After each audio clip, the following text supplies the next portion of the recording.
Graça e paz, amados de Deus, estamos aí para mais um vídeo dessa série, Teologia Paulina, cara, aula de número 40. Nem sei quanto tempo a gente já está ministrando essa série de vídeos, né? Sei que tem mais de ano, essa é a aula 40. E seja muito bem-vindo, né? Para você que não me conhece, está chegando agora no canal, eu sou o pastor Anderson Porto, estamos aqui nas internet da vida compartilhando conhecimento. Nós estamos usando essa obra aqui, ó, um clássico da teologia paulina, a teologia do apóstolo Paulo, de Dimitrov, né, da editora Paulus, uma obra com mais de 800 páginas. Estamos usando essa obra do Dimi para a gente comentar aqui, falar sobre a teologia de Paulo, tá certo? Não é inscrito no canal? Se inscreva aí, ative o sininho da notificação. É uma das maneiras de você ajudar o nosso canal, tem várias, né? Você pode compartilhar aí esse vídeo aí nas redes sociais, nos grupinhos de Telegram, WhatsApp que você está aí, do seu curso de teologia, filosofia, né, bacharel, mestrado, pós-graduação. Isso, manda para amigos aí que você sabe que gosta do tema, para ele conhecer também o canal. Nosso canal, você sabe, o carro-chefe aqui são os reviews das obras teológicas, né? Vou deixar também o link aqui fixado nos comentários aqui dessa aula, aqui nos comentários, o link dessa obra, caso você queira adquirir, uma obra, um clássico, né? É claro, é óbvio que recomendo, estou lendo, estou estudando, estou usando, né? Então juntos nós vamos seguindo aí nessa pegada, tá? O link da Amazon, você pode comprar qualquer coisa, cara, não somente livro. Quer comprar uma caneta, sua televisão, vai ser uma benção, hein? Compra através do nosso link da Amazon, clicou, navegou, comprou, você vai estar ajudando, uma forma de você ajudar o nosso canal. Pastor, eu quero ajudar, eu quero me envolver mais, eu quero participar do grupo do WhatsApp VIP aí, que eu sei que tem aí, do Ponte Teológico. Como é que eu faço para participar desse grupo do WhatsApp que o senhor fala aí, que é para falar sobre os lançamentos, as promoções do dia? Perdão. Então, tá aqui também fixado nos comentários o link do Apoia-se. Se você entrar no Apoia-se, você vai ver que nós temos uma meta financeira para alcançarmos. Você vai passar a ser nosso patrocinador a partir de R$10 mensais. Posso abençoar com 15, com 20, pode. Aliás, fazendo isso, a gente bate mais rápido essa meta aí, quem sabe até o final do ano. E aí o nosso intuito é sortearmos livros de teologia todos os meses para os apoiadores. Se bem que, por exemplo, nós não batemos a meta ainda, então não seria obrigado a sortear livro de teologia todos os meses ainda para eles. Mas, por exemplo, eu senti no coração, nessa promoção da Amazon Day aí, eu comprei essa obra aqui e vou sortear para eles. Como ler teologia, vou sortear para eles, mesmo não tendo batido a meta financeira. Enfim, os apoiadores aqui realmente são uma bênção para mim, né, para esse canal, em nome de Jesus. Tá certo? O que mais? Esses são os recados dados aí. Vamos para a aula? Vamos lá. Estamos falando sobre os efeitos do pecado. Para quem tem a obra em mãos, estou na página 158, se você quiser acompanhar. Nós vamos concordando ou discordando aqui do nosso querido Jimmy Down. Ele diz o seguinte, ó. Não é coincidência que Paulo descreve o resultado da independência humana em relação a Deus pela idolatria, aos desejos dos seus corações, expressos em atividade sexual impura e aviltante, conforme descreve Romanos 1, verso 23 até o 27. Pois a ligação entre idolatria e licenciosidade estava bem estabelecida tanto no folclore judaico como na apologética judaica, passando depois ao cristianismo. A crítica revela a penetrante compreensão psicológica.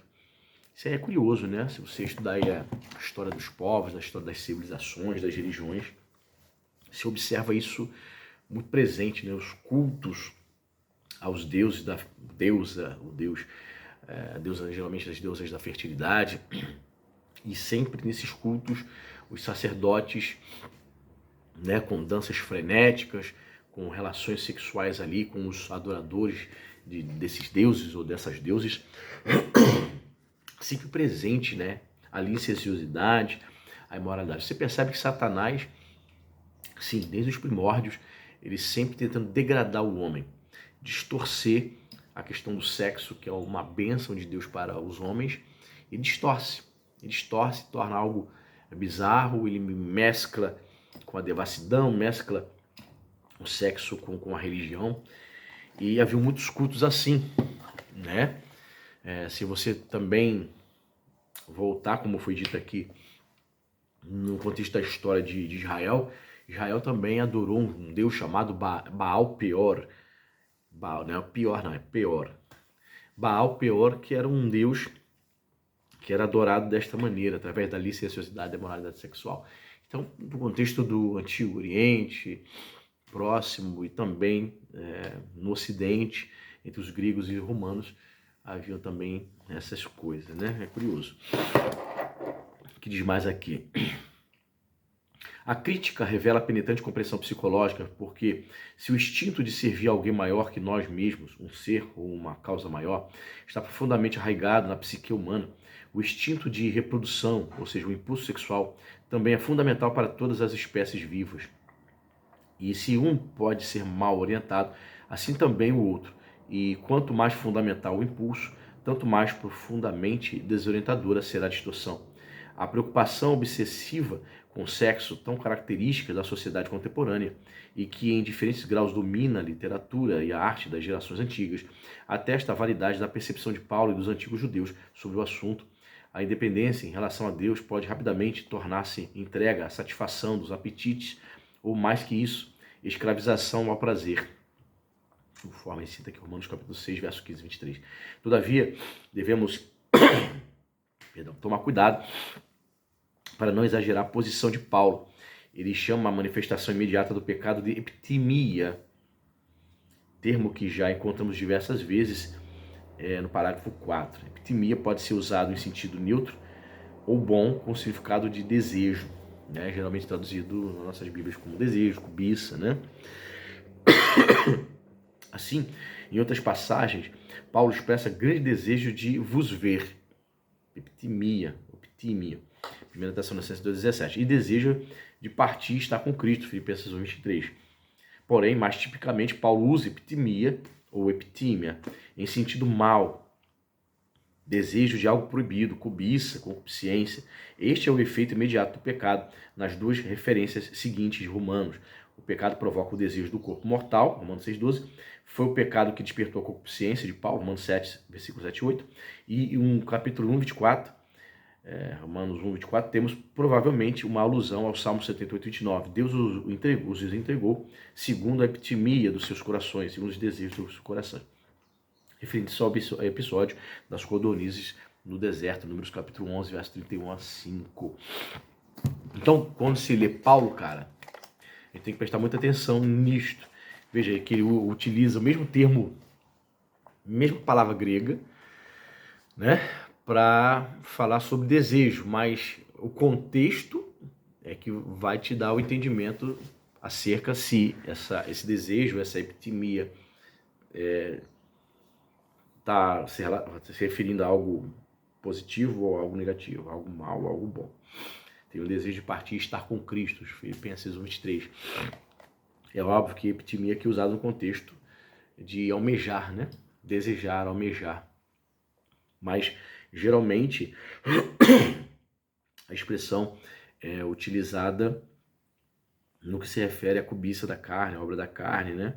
Aos desejos imorais sexuais, né? O que diz mais aqui? Em várias outras ocasiões, Paulo fala de desejos da carne, de maneira igualmente negativa. O que está implícito é vida vivida absolutamente para satisfazer apetites naturais ou animais como fim absoluto. Insolentemente reivindicada, a liberdade com demasiada frequência pode logo tornar-se liberdade para seguir os seus próprios desejos. Gálatas 5:13. Paulo fala isso em Gálatas 5, né? Sobre essa falsa liberdade. As pessoas acham que a verdadeira liberdade consiste em fazer o que ela quer, o que ela deseja, para onde o nariz dela apontar, o que ela está a fim de fazer isso agora, eu vou fazer. Não, essa não é a liberdade. Na verdade, isso é a escravidão. A pessoa é escrava dos desejos, escrava do pecado, né? A verdadeira liberdade está em Cristo Jesus, em obedecer-lhe a voz, em submeter ao seu governo, em submeter-se à direção do Espírito Santo.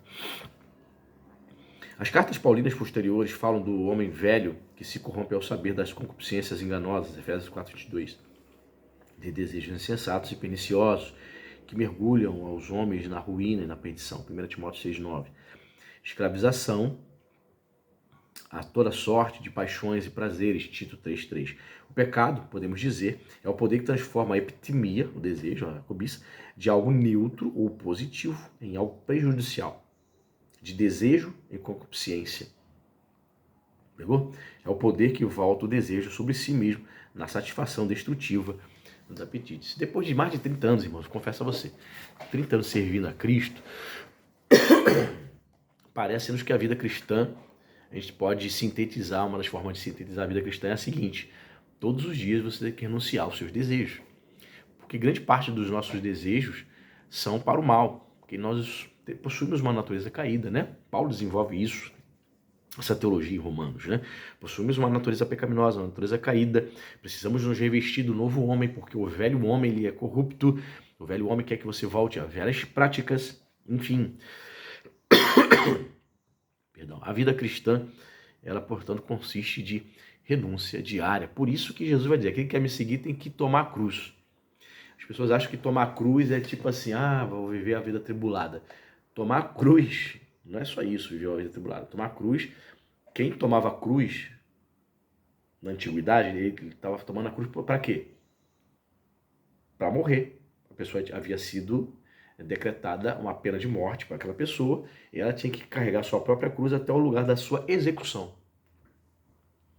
Então, quando Jesus fala para os discípulos, aquele que quer me seguir, negue-se a si mesmo, tome sua cruz, ele está falando, você vai ter que morrer. Para você me seguir, você precisa morrer. Morrer para as nossas vontades, para as nossas epitemias, para os nossos desejos, que geralmente são caídos. Agora, é importante também frisar que existem desejos, como foi citado aqui de Filipenses 23, Paulo dizendo que desejava o céu. Uma coisa eu tenho e desejo, que é estar com Cristo. Ok? Beleza. Esse é um desejo legítimo e é um desejo que brota do homem espiritual de Paulo. Não é um desejo carnal. Veja, então vivemos esse dilema, né? Vivemos, enquanto estivermos aqui nesse mundo, vivemos este dilema. O homem espiritual, o homem que está em contato com Cristo, em comunhão com o Espírito Santo, ele tem desejos também. Que desejos são esses? De fazer a vontade de Deus, desejo de ir para o céu, desejo de anunciar o Evangelho, desejo de ver as pessoas rendidas aos pés de Cristo, desejo que a obra de Deus progrida, deseja o bem, enfim. Deseja orar, deseja meditar na palavra. São desejos legítimos, oriundos do homem interior, do homem espiritual. Agora, o homem natural, o homem carnal, sárquicos, o pneumático deseja as coisas de Deus, e os sárquicos desejam fazer coisa que desagrada a Deus. A epitimia é o desejo nocivo, digamos assim, né? Vamos aqui falar mais aqui, ó. Nesse quadro mais amplo, uma das expressões mais características do desejo, do prazer, é a atividade sexual. Esta é a clara implicação de Romanos 1:24. Deus os entregou, segundo o desejo de seus corações, a impureza, em que eles mesmos desonram seus corpos.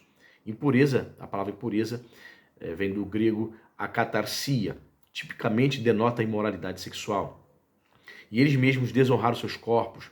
Também se refere presumivelmente a atividades sexuais em que as pessoas se tratavam, ou seus corpos, com falta de respeito. Mas o sentido de desejo, como concupiscência sexual, também é evidente pela associação de epitimia com pathos. A palavra pathos, traduziu aqui, paixão. Cobiça com paixão, em 1 Tessalonicenses 4:5, Colossenses 3:5. Em cada um dos casos, trata-se de licenciosidade sexual não especificada. Isso está ligado com a antipatia de Paulo e judaica, em geral, a porneia, que é a imoralidade sexual.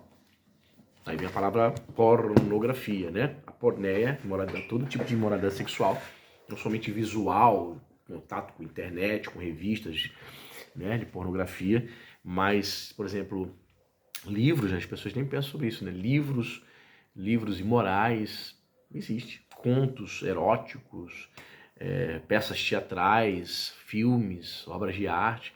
Então, tudo isso que tem a ver com a imoralidade sexual. É uma pessoa que tem vários parceiros, enfim. Então, ele fala assim que há uma antipatia. Claro, né? Essa antipatia não parte só de Paulo e do povo judaico, né? Essa antipatia, essa repulsa pela imoralidade parte de Deus. Em primeira instância, né? Parte de Deus.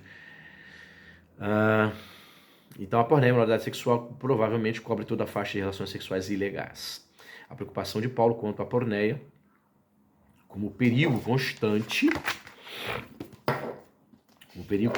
para muitos dos seus convertidos, atestam as repetidas referências a ela, resumidas na exortação: fugir da porneia. 1 Coríntios 6,18. Fugir da imoralidade. E 1 Coríntios 6,18, capítulo 6, né? Você sabe que ele vai tratar ali da imoralidade, ainda mais no contexto de homossexualidade, lesbianismo. Então, esses caras que vivem, né, que são homossexuais, a pessoal lésbico, eles acham que, alguns, né, pensam assim, até querem ser religiosos e ter suas práticas imorais, né? Eles dizem, não, se eu tiver um parceiro só, sou homem, tenho um marido, sou um homem e vivo com outro homem, mas eu tenho um parceiro único, não vivo com vários parceiros, isso não é imoralidade aos olhos de Deus, mas claro que é. O simples fato dele se relacionar com outro homem, ainda que seja um parceiro único, isso é pecado diante aos olhos de Deus. Então muitos estão sendo enganados por Satanás, né? Fuja da imoralidade, foge. Ele não diz assim, ó, tente encarar, dê uma olhadinha, dê uma paquerada, dialogue, né? Ele diz para fugir. Isso é importante, né? Talvez seja necessário acrescentar mais uma vez que não se trata de antipatia a toda atividade sexual como tal. Pelo contrário, Paulo demonstra apreciação realista da força do desejo sexual em 1 Coríntios 7,9. É melhor casar-se que ficar abrasado. E sua afirmação dos direitos conjugais com responsabilidade mútua, no capítulo 7, versos 3 e 4, era muito progressista para a época. Não menos digno de nota é o fato de que, em 1 Coríntios 7,5, é a abstinência forçada que dá a Satanás oportunidade de tentação, e não as delícias do deleito conjugal. Paulo claramente está dizendo que a abstinência, né, o distanciamento do casal, pode ser uma oportunidade de tentação para caírem no pecado do adultério. Então, ele escreve aos Coríntios recomendando isso, né, para que não ficasse distante por muito tempo, voltassem, depois das suas atividades espirituais, de jejuns e tal, voltassem logo o contato. Então, Paulo, ele não repudia o sexo dentro do casamento, pelo contrário, ele celebra, né, como algo de Deus. O que mais aqui? Contudo, Paulo, sem dúvida, estava certo ao reconhecer o poder do instinto sexual, que, se não for apropriadamente canalizado, pode rapidamente degradar os indivíduos, que sem dúvida ainda se julgam sábios e distorcem relações e responsabilidades. Na sua lista dos efeitos do afastamento do homem de Deus, em Romanos 1, Paulo logo assinala um tipo especial de irregularidade sexual.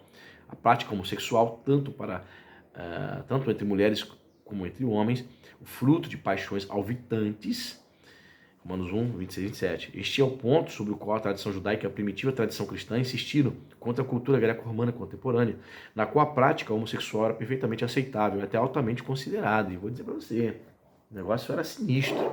A prática, já ouviu falar essa palavra? Pederastia. A prática da pederastia era comum. Um cara de posses, digamos, de meia idade, seus 40 anos, 35 anos, 50 anos, casado, com filhos, era normal ele ter um jovenzinho ali, um rapazote de 13, 14, 15 anos, para a satisfação sexual dele. Usando aquele rapaz, né, de maneira, o cara ser um agente passivo no ato sexual com aquele cara. E esses chefes de família, casados, héteros, né, tendo suas esposas e filhos, eles não consideravam-se gays não, cara.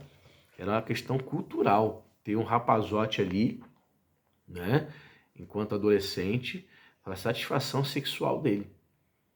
Era algo estimulado, era algo normal, a relação homossexual. Você vê na própria história, né? Alexandre, no filme Alexandre, né? Sobre Alexandre o Grande, mostra isso. Ele tinha um cara ali que era uma espécie de um pajem dele, uma espécie de guarda-costa, que era o namoradinho dele, queridinho dele. Fazia o cara de mocinha.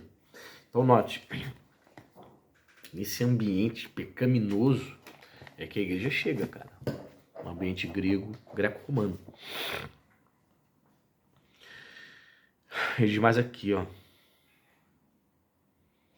Ao contrário, a reação a ela como perversão, abominação pagã é constante, e não menos entre os judeus da diáspora, que deviam estar mais familiarizados com os costumes gentílicos.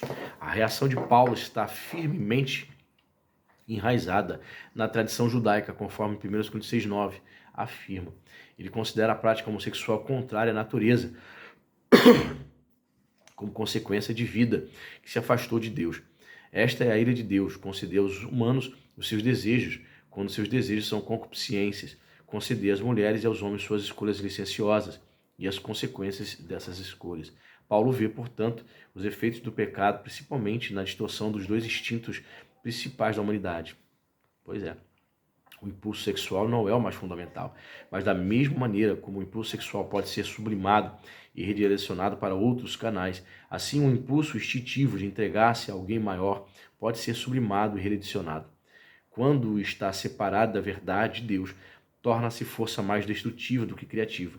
E quando se une ao impulso instintivo para criar vida nova, seu poder de distorção da vida e de subversão da sociedade torna-se quase incontrolável. Cara, não são poucos, né? Não são poucos, muitos cristãos já caíram em algum tipo de pecado sexual, mesmo conhecendo o Evangelho, mesmo seguindo a Cristo, né?